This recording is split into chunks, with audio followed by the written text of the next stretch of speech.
តែខ្ញុំសុំបិទឆាកត្រឹមនេះដោយសារតែឥឡូវខ្ញុំជួបនារីត្រូវកាន់ដៃរួមផ្លូវកំដរទោះបីជាមានគេប្រាប់រឿងអតីតអ៊ូអាប់នាងជាមនុស្សល្អមិនល្អបច្ចុប្បន្នខ្ញុំសាងស្នេហ៍ស្មោះសរមិនស្ដាយក្រោយឡើយដែលខ្ញុំរៀបការកូនក្រមុំបងអើយកូនក្រមុំបងអើយអូនគ្រាន់តែជាមនុស្សស្រីម្នាក់ដែលសាមញ្ញធម្មតាពេលសំទិញផ្ទឹមឬចម្រៀងចងដៃពីរួមណាស់ហេតុអ្វីបើជាហូរទឹកនេត្រា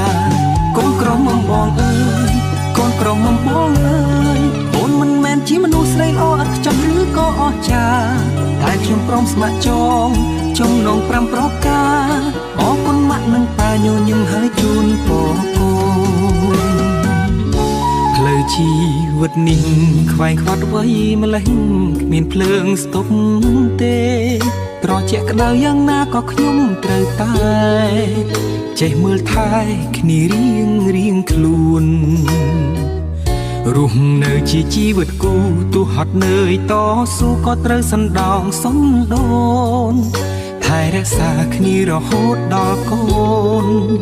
គឺចិត្តមិនអាចផ្លាស់ប្ដូរឡើយណាកូនក្រមុំបងអើយកូនក្រមុំបងអើយអូនគ្រាន់តែជាមនុស្សស្រីម្នាក់ដែលសាមញ្ញធម្មតាពេលសំទិញផ្ទឹមឬចម្រៀងចងដៃពីរួមណាស់ហេតុអ្វីបើជាហូរទឹកនេត្រាកូនក្រមុំបងអើយកូនក្រមុំបងអើយអូនមិនមែនជាមនុស្សស្រីល្អឥតខ្ចោះឬក៏អស្ចារ្យតែខ្ញុំព្រមស្ម័គ្រចំណង5ប្រការអរគុណម៉ាក់និងប៉ាញញឹមហើយជូនពរកូន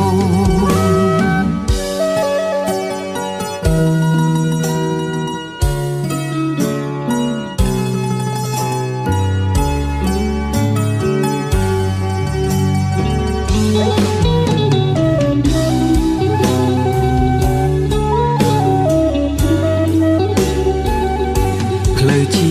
វិតនេះខ្វែងខ្វាត់អ្វីម្លេះគ្មានភ្លើងស្ទប់ទេត្រជាក់ក្តៅយ៉ាងណាក៏ខ្ញុំត្រូវតែចេះមើលថែគ្នារៀង